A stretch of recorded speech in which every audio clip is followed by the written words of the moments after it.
and welcome back to both you and to me. I just got back from a 2-week business trip to the Northwest. We flew into San Francisco and then we slowly worked our way down to the south side of Los Angeles. Then we flew out of Santa Ana up to Seattle and immediately headed all the way up to Bellingham, which is right on the Canadian border. It's the first time I've actually been to Washington State. It is beautiful up there, especially after coming from the massive drought that we're in the middle of here in Texas. It was so green. What a gorgeous place.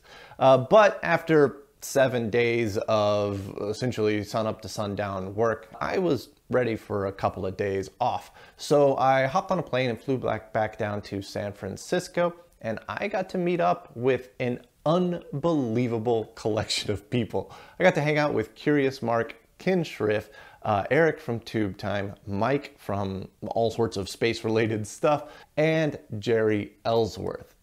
It was like if you could write down a list of all of the top tier stars, I got to hang out with those people. It was absolutely amazing. So if any of y'all are watching, thank you so much for putting up with me for a couple of days. That was an unforgettable trip. And if you haven't heard of those people, I'm gonna put links in the description below. Go check them out. Curious Mark has an amazing YouTube channel where he dives into some of the craziest stuff ever. Notably, he's working on a lot of really cool Apollo stuff.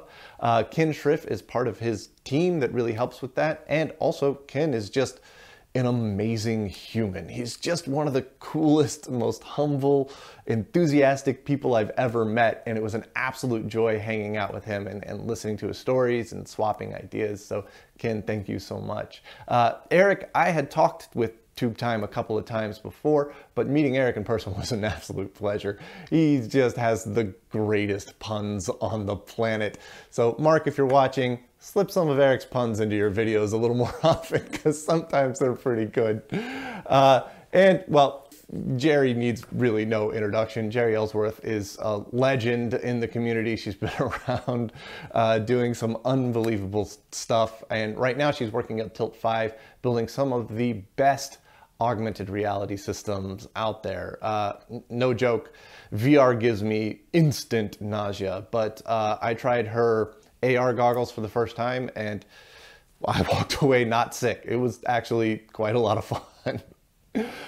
Anyways, there will be bits and pieces of that trip showing up in future videos because I did bring back some pretty neat stuff. So as we go forward, we'll run into maybe some more pictures and talking about what that trip was like. But there's two main things that I want to talk about today.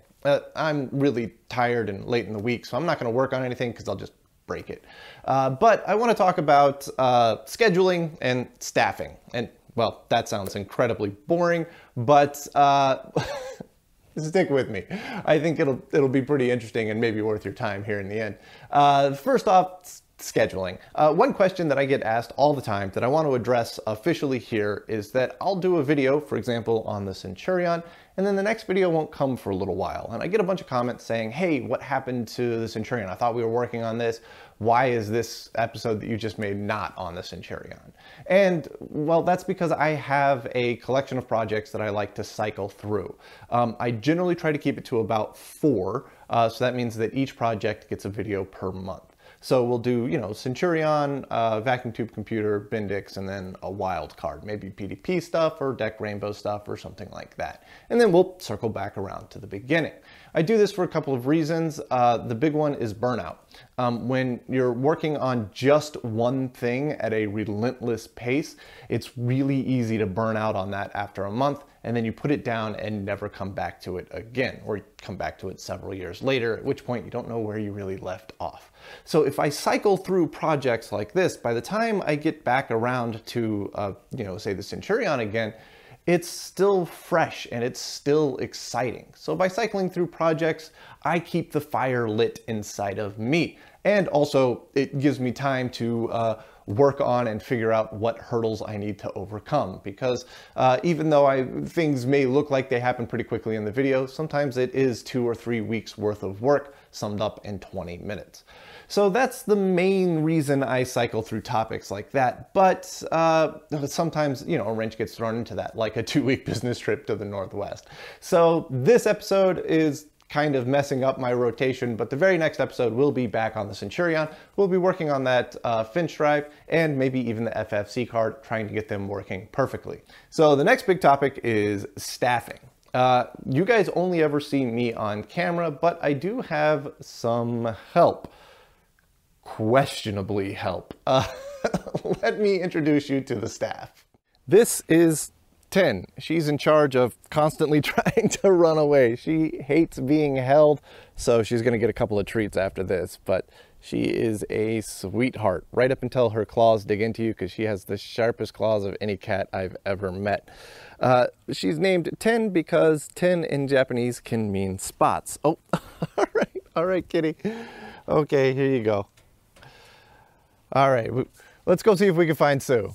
This is our little boy named Sue. When we first got our kitties, they were very small, way too young to be separated from their mother. And Sue here was the runt of the litter. He was so small that we were afraid he wasn't going to make it. So I gave him the name Sue because I knew he had to get tough or die. And he got tough. He's in charge of trying to be as fat as humanly possible. He eats absolutely everything, and he's a total cuddle bug. This is June, and she is in charge of being as dumb as possible. She just stepped on a rattlesnake, and it bit her twice in the front leg. We rushed her to the vet. They got antivenom into her. We got a bunch of antibiotics into her, and then started a 3-month-long journey of trying to get that leg to heal. Hey, I know you're getting upset. Come on, the camera's still rolling. But as you can see, the cone is off. She has healed 100%, which is really rare for a rattlesnake bite. Okay, I'll let you go. So we're happy to have her back, but we still have a few more staff members I want to show you. This is the newest member to the team. We don't actually have a name for her yet. She showed up just yesterday. This is a King Charles Cavalier Spaniel and a Golden Retriever mix, and she is just about 1 month old, 2 months old, I think. She is adorable. If I look like I'm a little deprived of sleep, it's because, well, this little baby showed up, and we are so happy to have her here. But talking about the staff of Usagi Electric would be incomplete without talking about the Usagi. And this is the CEO of Usagi Electric, our little bun, Koma. If you were curious what the Usagi in Usagi Electric means, it just means rabbit. That's all that Usagi means. So it's just rabbit electric. And Koma here is short for Komaru, which means troublesome or pain in the butt. But that's only really half true. The rest of the time, she is an absolute sweetheart, snuggles up to me on the bed while we watch some Curious Mark or Adrian's Digital Basement, and she just falls asleep and lets me pet her for hours.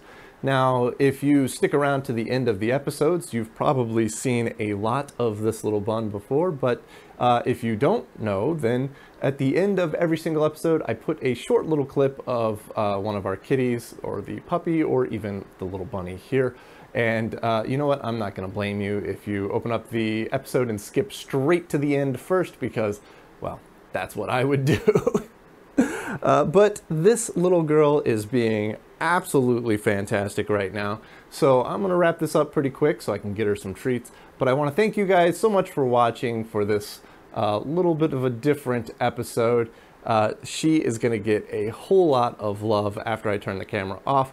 And I hope to see you next time.